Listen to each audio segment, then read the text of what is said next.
القرآن خلق الإنسان علمه البيان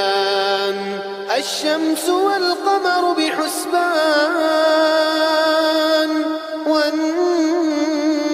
والشجر يسجدان والسماء رفعها ووضع الميزان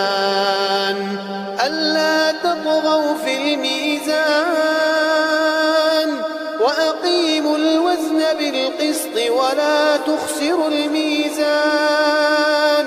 والأرض وضعها للأنام فيها فاكهة والنخل ذات الأكمام والحب